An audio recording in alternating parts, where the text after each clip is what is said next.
Senhor presidente, essa matéria é uma matéria requentada. Ela transitou nos corredores dessa casa numa das épocas, um dos momentos mais críticos da vida desse parlamento, quando foi presidido por um presidente corrupto que hoje se encontra preso, condenado lá em Curitiba. E os seus aliados, que naquela ocasião não tiveram condições de aprovar as iniciativas daquele presidente, caçado por essa casa, por corrupção reconhecida, comprovada, em que ele propunha, por exemplo, o Estatuto do Nascituro, que foi absolutamente descartado nessa casa.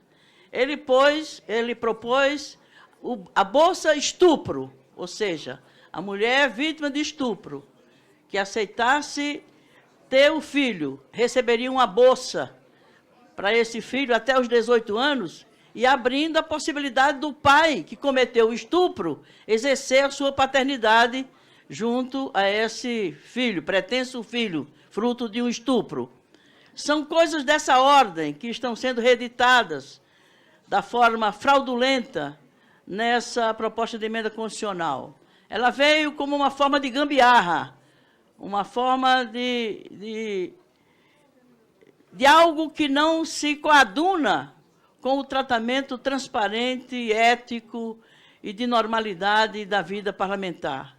Senhor presidente, se outra fosse a correlação de forças dessa casa, se nós mulheres tivéssemos uma representação pelo menos mais próxima daquilo que nós representamos na sociedade, somos mais de 52% de cidadãs brasileiras, o mesmo número de eleitoras que passa por elas, né, a votação de muitos dos senhores que vêm para essa casa, certamente esse debate e o resultado dessa discussão seria outra.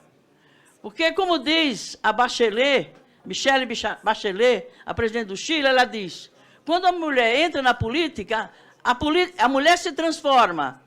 E quando mais mulheres entram na política, ela transforma a política. O que eu quero dizer com isso?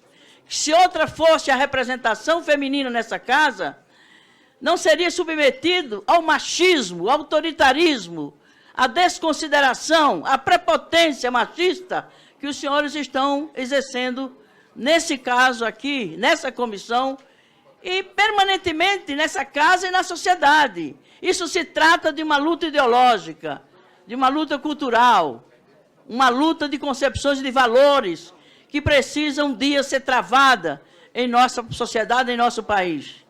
Essa PEC veio no momento digno da era Temer. Certamente vai se incorporar o legado perverso, atrasado, medieval, desse governo ilegítimo do Temer. É incrível como se usam questões de interesse das mulheres sem respeitá-las, não decidam por nós, não falem por nós, não legislem por nós. Os senhores não têm autoridade para fazerem isso. Isso é anticivilizatório, isso é antidemocrático, isso é atrasado. E dá tristeza de ver tantos jovens de cabeça mais velha do que a minha. E dá uma tristeza enorme de eu ter vivido tanto tempo em que passei por momentos de recuos e momentos de avanços desse país.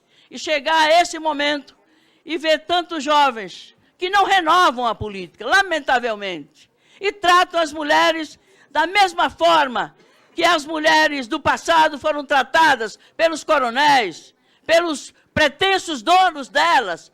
Isso está superado. Os senhores têm mãe, os senhores têm mulheres, os senhores têm filhas. Pensem o que é uma filha dos senhores, ou uma irmã dos senhores ser vítima do estupro e ser obrigada a manter esse ente concebido de forma violenta, de forma brutal, em nome de uma lei, que é uma lei que não serve aos direitos humanos, não serve aos direitos das mulheres. E, portanto, eu tenho a lamentar, inclusive, a forma autoritária, intolerante. Os senhores temem a nossa fala, Os senhores têm medo da verdade que nós colocamos, quando nos sobra